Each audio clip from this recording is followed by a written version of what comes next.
같이 주기도로 기도하심으로 아침 예배를 시작합니다. 하늘에 계신 우리 아버지, 아버지의 이름을 거룩하게 하시며 아버지의 나라가 오게 하시며 아버지의 뜻이 하늘에서와 같이 땅에서도 이루어지게 하소서. 오늘 우리에게 일용할 양식을 주시고 우리가 우리에게 잘못한 사람을 용서해 준 것 같이 우리 죄를 용서해 주시고 우리를 시험에 빠지지 않게 하시고 악에서 구하소서. 나라와 권능과 영광이 영원히 아버지의 것입니다. 아멘.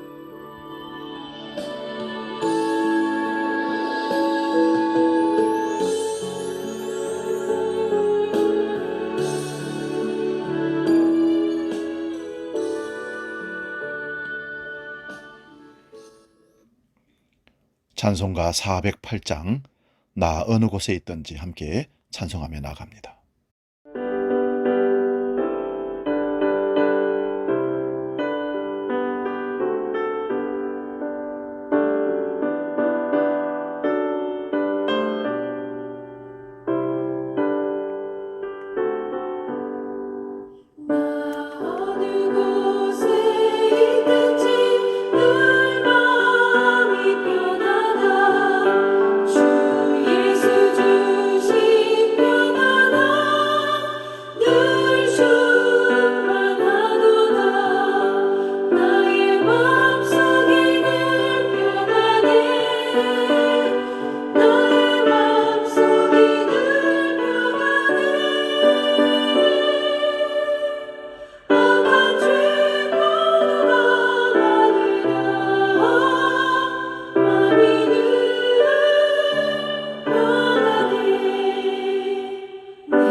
우리에게 주시는 하나님 말씀은 구약성경 시편 23편 1절에서 6절입니다.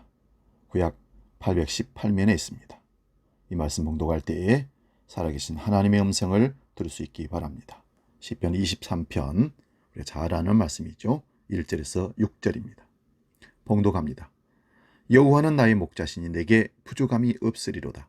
그가 나를 푸른 풀밭에 누이시며 쉴만한 물가로 인도하시는도다. 내 영혼을 소생시키시고 자기 이름을 위하여 의의 길로 인도하시는도다. 내가 사망의 엄침한 골짜기로 다닐지라도 해를 두려워하지 않을 것은 주께서 나와 함께 하심이라. 주의 지팡이와 막대기가 나를 안위하시나이다. 주께서 내 원수의 목전에서 내게 상을 차려주시고 기름을 내 머리에 부으셨으니 내 잔이 넘치나이다. 내 평생의 선하심과 인자하심이 반드시 나를 따르리니 내가 여호와의 집에 영원히 살리로다. 아멘. 봉독한 말씀으로 내 잔이 넘치나이다. 함께 말씀의 은혜를 나눕니다. 내 잔이 넘치나이다. 여러분의 삶에는 만족함이 있습니까? 올 2021년 추수감사절을 앞두고 있는데 잔이 넘치는 축복을 누리고 있습니까? 사람은 스스로 자기를 평가하며 살아갑니다.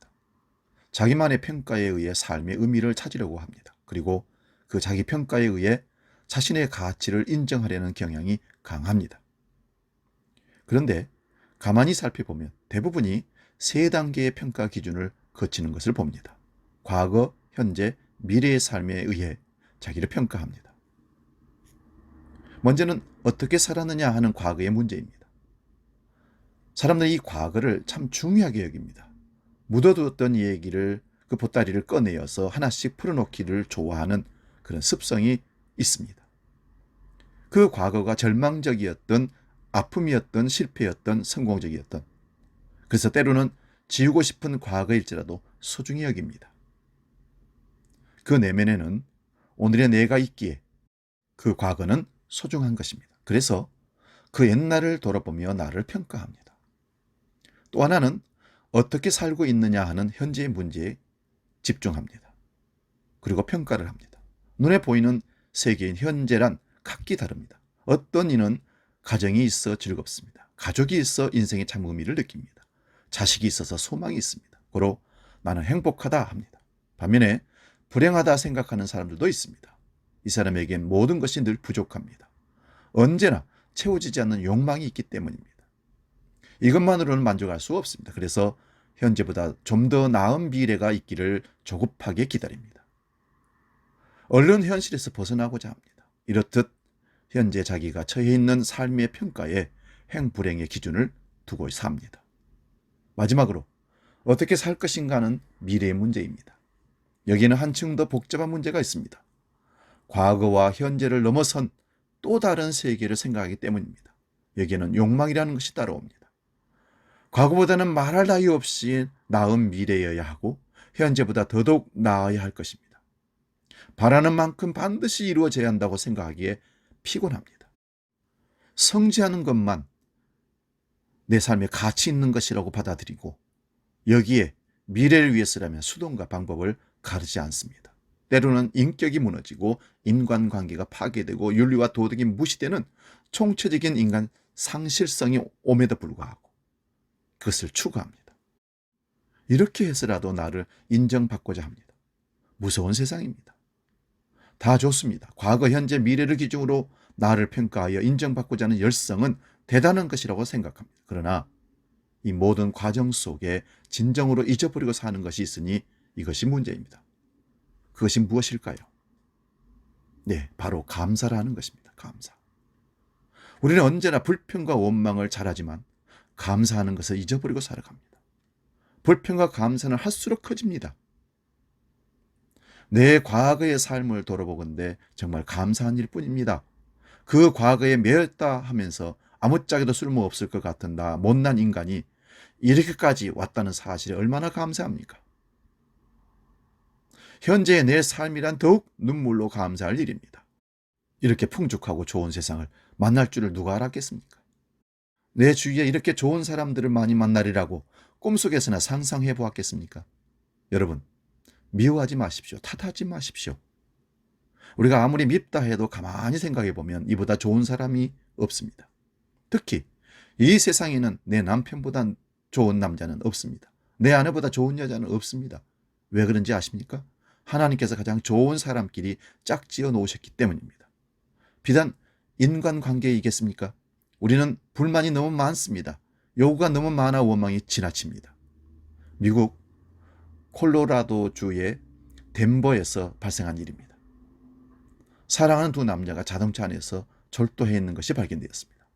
자동차 가스인 일산화탄소가 차 속에 스며드는 것을 모르고 문을 잠그고 잠든 채 있다가 두 사람이 함께 절도한 것입니다. 달려온 구조대는 잠겨진 차 안에서 두 사람을 구원하기 위해서 결국 자동차의 유리창을 깨뜨리고 사람을 꺼내 인공호흡을 시키고 응급조치를 했습니다. 구조대의 재빠른 조치로 두 사람은 죽음을 간신히 면하고 살아남게 되었습니다. 그런데 이튿날 기가 막힌 일이 발생했습니다. 죽음에서 살아난 청년이 경찰서에 들어오더니 청구서 한 장을 내밀었습니다. 그 청구서는 다름 아니라 구조대가 그들이 목숨을 살려내기 위해 자동차의 유리창을 깨뜨린 것을 수리해달라고 청구서를 가지고 왔던 것입니다. 여러분, 이런 일이 있을 수 있겠습니까? 하나님은 한없는 은혜와 사랑으로 죽을 수밖에 없는 우리들을 용서함으로 구원을 얻게 하셨습니다. 그런데 그 값진 구원을 거저 받은 우리들이 또 다른 요구들로 하나님을 괴롭힙니다. 내 욕망을 채우기 위해서 하나님을 원망합니다. 안 채워지면 하나님 없다고까지 배신하기도 합니다. 제정신이라고 말할 수 있겠습니까? 도대체 하나님을 믿으면서 무엇을 이렇게 불만을 갖고 원망을 하면서 하나님을 배신할까요? 죽어가는 생명을 구해주는데 깨진 유리창이 그게 무슨 대수입니까? 우리는 복 중에 복을 받았습니다. 죄의 용서함 받고 구원의 복을 받았으면 그것으로 감사할 것이지. 뭘 더 원하면 되겠습니까? 언제나 우리 마음과 입술에는 깨알같이 적힌 불만 목록서가, 청구서가 들려 있습니다. 무슨 불만을 터뜨릴까 잠들기 전까지 생각하다가 잠이 들고 눈만 뜨면 자동적으로 자동 판매기처럼 불만을 쏟아냅니다. 성경은 이런 우리들에게 한마디로 정신 차리라고 합니다. 항상 기뻐하라, 쉬지 말고 기도하라, 범사에 감사하라. 이는 그리스도 예수 안에서 너희를 향하신 하나님의 뜻이니라. 데살로니가전서 5장 16절 18절에 말씀합니다. 여러분, 언제나 감사가 먼저입니다. 사람의 행복은 소유에 있지 않고 깨달음에 있습니다. 존재에 있습니다. 사람이 어떤 여건에 있든지 고마운 마음, 감사의 마음을 가지면 그는 그만큼 행복할 수 있다는 것입니다. 영국의 유명한 설교가여 성사학자 매튜 헨리는 어느 날 평소에 자기가 지나는 골목길에서 강도를 만나 가진 것을 다 뺏기고 매를 맞아 많은 피를 흘리며 겨우 집에 도착했습니다. 놀란 가족들을 안심시키고 자신의 서주로 들어가 하나님께 기도를 드렸습니다. 하나님, 저는 12년 똑같은 골목길에 지나가면서 아무 사고가 없었던 사실에 대해서 감사가 없었습니다. 그저 무사히 집에 돌아온다는 것을 당연한 일이라고 여겨서 감사가 없었던 것 같습니다. 주님, 저의 무지를 용서해 주시고 이제부터는 그 골목길을 지나 무사히 집에 올 때마다 감사하는 인생을 살게 해 주옵소서. 그렇게 기도했답니다. 여러분, 때로는 지루함을 느낄 정도의 자신의 평범한 삶이 바로 하나님께 주시는 은혜요, 기적이라는 깨달음이 바로 감사입니다. 그래서 바울은 범사에 감사하라고 했던 겁니다. 오늘 우리가 읽었던 시편 23편은 너무나 유명한 다윗의 감사의 노래입니다. 이 시에 다윗은 총체적인 감사를 보여줍니다. 그 과거에 함께 하셨던 하나님의 은혜에 대한 감사요, 현재 삶에 만족해 하시는 하나님의 은혜에 대한 감사요, 장래 자신에게 베푸실 놀라운 은혜를 미리 끌어다가 감격하며 감사하고 있습니다. 다윗의 과거를 생각해 보십시오. 우리보다 마땅히 감사할 일만은 있었겠습니까? 엄청난 고통과 시련과 환난이 있었습니다. 그랬던 그가 지금 미래를 바라보며 하나님께 노래합니다. 내 잔이 넘치나이다. 인간은 누구나 이런 빈잔을 가지고 살아가는 존재들입니다. 그리고 인간의 심령 속에 깃들여 있는 이 빈잔은 영원한 가치가 아니면 결코 채워줄 수 없는 잔입니다. 하나님이 아니면 이 세상에 어떤 걸로도 채울 수 없다는 잔이 우리의 빈잔입니다. 사랑하는 여러분, 영혼의 잔을 무엇으로 채우려 합니까? 무엇으로 인해 내 잔이 넘치나이다 감사할 수 있겠습니까?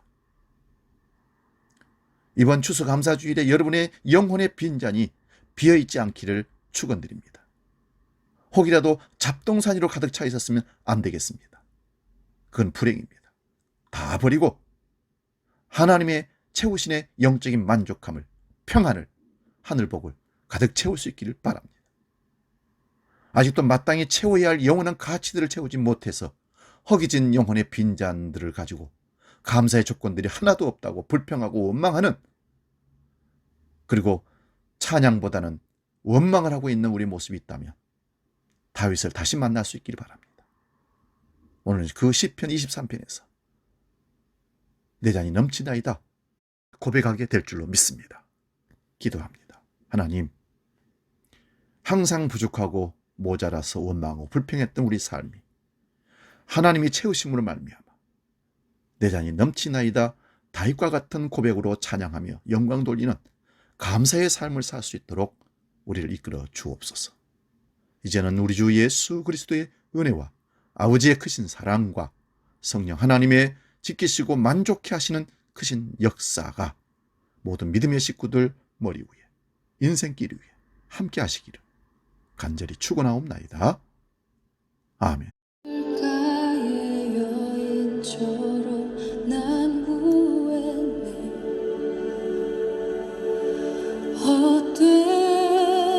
헛된 것들을 그때 주님 하신 말씀 내 샘에와 생수를 마셔라.